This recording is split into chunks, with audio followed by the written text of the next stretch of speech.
the CIA, an organization that this vice president was at war with through much of his administration as vice president. It's in a very strong combat effort to blame each other for how we got the bad WMD information about Iraq. Pat Buchanan, it's so ironic, having lived in this city during those years and certainly those months after we went into Iraq, and to have watched this fearsome warfare between the vice president's office, led by Dick Cheney there, and the CIA, to see him embrace the operatives of the CIA and claim that he is their supporter. A strange, strange move. Well, he not only embraced them, he's emerged and cast himself as their defender against these attacks. He just, Chris, but the attacks aren't on the CIA. The attacks are on Dick Cheney. Well, look, what he's doing, though, his attacks are on the New York Times and the media and the Obama administration as dishonest, deceitful, moralizing, not telling the whole truth. This was as rough, as candid, as anecdotal, and even though it is not as elegant a speech as Obama's, it is far more interesting. We all of us were far more riveted, I think, here by what he was saying than what Obama was saying. And I tell you, Cheney has emerged, I don't know what the breakdown in the country is, he's emerged here as the leader of the tough line. We only waterboarded 3 of them. And I think the gauntlet was really thrown down. It has never yet been by Vice President Cheney. Lawrence, can he get away with this, giving a speech that's, well, it was 16 pages long, and never mentioned the main foreign policy initiative the administration just passed, which is the war in Iraq? He hardly mentioned it. That was the issue between him and people in the CIA, the operatives who didn't think a war was a great idea. That was the issue for the last 8 years, and yet he's trying to defend it, it seems to me, without saying so. That seems to have been his strategy. He was right, his critics are wrong, and the main argument, of course, was we were right to go to Iraq. Well, he came today, obviously, to do nothing much other than defend torture, which he calls tough questioning. This was as sleazy a presentation by a vice president as we've had since Spiro Agnew. This was an absolute abomination. He cannot ever frame the other side's position honestly. What you saw with Obama earlier was Obama describes the other side's position fairly. He then goes on to advance his position. Cheney comes out and lies about the other side. It's the only way he can talk. He says that Obama will not use the word terrorist when Obama does indeed use that word. He pretends that all we did was tough questioning. He says that 9/11 made everyone take a second look at the threat. That is a lie. Dick Cheney and the president were in possession of memos that said this threat was present, this particular methodology was going to come, that they were going to use airliners. He and the president failed in their first 9 months in office to pay any attention to the AQ Khan network, who he now wants to take credit for dismantling. What did Cheney do before 9/11? He denies in this speech that 9/11 changed him, and then describes his very specific activities on 9/11, which were frightening for the vice president.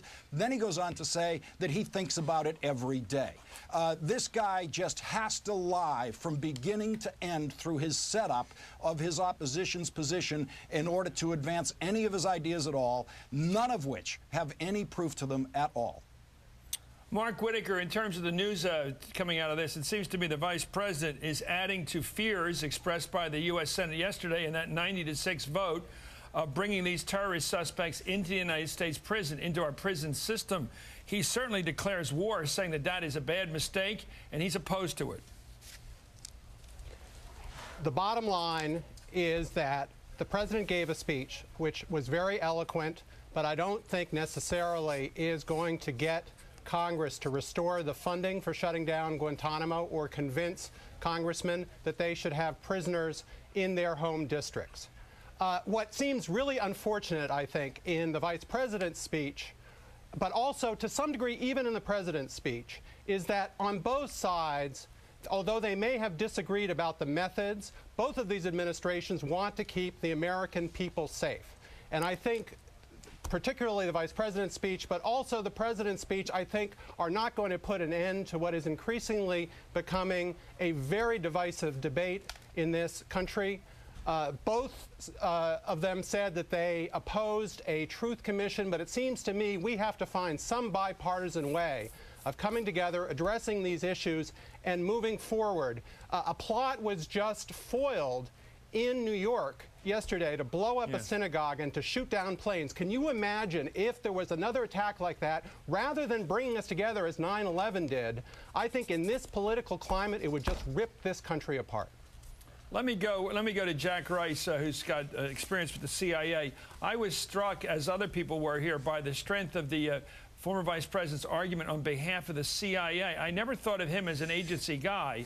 I always thought of him as a guy on the ideological side of that fight, going into the war in Iraq and coming out of that war in terms of the blame game. There was a ferocious fight, as you know, here in 2003 after the invasion, occupation, and we were unable to find the WMD as to whose fault the whole thing was. And clearly the VP's office was at war, as was Karl Rove and the rest of that bunch, to blame the agency.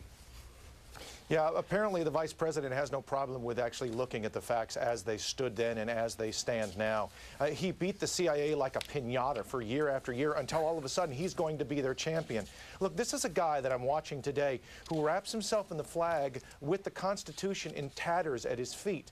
If we look at the facts for just a second, let's go back to 2005 and what the Department of Justice memo said about Abu Zubaydah. He was tortured 83 times in 1 month. And not one piece of actionable intelligence came out of that.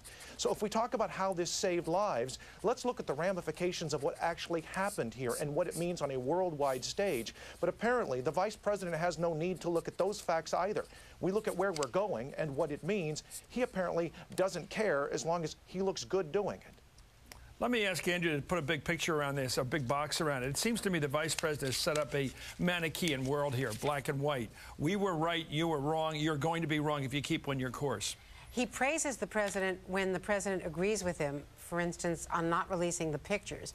But then he says that the middle ground that the president is trying to take, and did fairly eloquently in his speech today, is a mistake, and that you have to agree with the vice president's approach, the former vice president's approach, in order to keep America safe. He also sets up what I think is a false choice when he says that you can only draw two conclusions, that either the vigilance and the strategy that they employed worked because America was never attacked since 9/11, or that 9/11 was a one-time event and won't happen again, and that you don't have to use those techniques. There are other choices, and one of those choices is that you believe that America can be attacked. As Mark was just pointing out, there was a plot foiled, we are told, in New York City, but that you don't have to use those techniques, the techniques of the Bush-Cheney administration, in order to keep America safe. So here you've got the former vice president saying they worked, the current president saying you don't need those techniques in order to keep America safe, and you can't bring those two sides together. We are at a real impasse here, and I've never seen the debate framed more divisively than we've heard it today. Let's try to follow the news as it proceeds into the programs tonight on this network and in the nightly news and elsewhere in the papers tomorrow. It seems to me there's two lines of the story developing here. One, what do we do with these prisoners if we get them out of Gitmo? The president lost his fight in the Senate yesterday dramatically, 90-6. Now the vice president, the former vice president, joined in the fight with those 90 senators, clearly exploiting it, saying today, just now, Attorney General Holder and others have admitted that the United States will be compelled to accept a number of the terrorists here in the homeland. You got to love this language. And it has even been suggested U.S. taxpayer dollars will be used to support them, as if we're setting up some sort of happy hunting ground for these people. We're putting them in prison and feeding them and giving them pajamas. What is this supporting them about, Pat? This is loaded language to scare the American people that we're giving these people TV sets and barbells and a nice way to live. Well, here's what he's saying. Isn't that what he's saying? No, they're bringing them to the United States. Right. They bring them into court. Do they get bail? They get That's lawyers. not what he's saying. He's saying relocating to the States. Yeah, if they're in the United States, they'll get lawyers paid for by the American people. They'll get various privileges and defenses and stuff like that paid for the country. And if they're not convicted and they're released, where do they go? No country will take them. Do they come into the United States? Chris, what you got is what Andrea said. You've got the President of the United States said Cheney and his guys made us less safe because they disgraced us. Cheney says, you made us less safe right now. Cheney, I think, because of the graphic kind of anecdotal stuff he's got, is a much stronger, frankly, more balanced. Let me go to Lawrence on this. The vice president made clear today that he's going to hold these guys if they're dangerous, even if he can't make a criminal case against them. I don't know how he could be stronger in terms of what he intends to do with these people. Lawrence or Donnell? Exactly. The president said very clearly he's not going to release any terrorist, and he uses the word terrorist, who could endanger the Americans. Now, Chris, you've pointed out another very clear Dick Cheney lie. It is just a lie. Who is paying for the daily existence of the terrorists in Gitmo now? Who is paying for that? The American taxpayer. This is the kind of sleazy arguing that this guy does in these speeches. It is just ridiculous. It is an insult to the intelligence of anyone who's listening to him. There was one clever thing also that he did do, was to challenge the president to declassify those memos, which he claims prove that he's correct, that the techniques worked and kept us safer. Well, we'll be back for that. But after objecting to the release of top secret information, the vice president objects to the release of top secret information. In the next sentence, he advocates it. Lawrence's reaction tells you that Cheney's speech worked. Okay, we're all going to be on tonight on Hardball. If I can book all these people, I hope I can get all you, because this debate has only begun. The vice president has unleashed a firestorm. By properly said, he has called for the release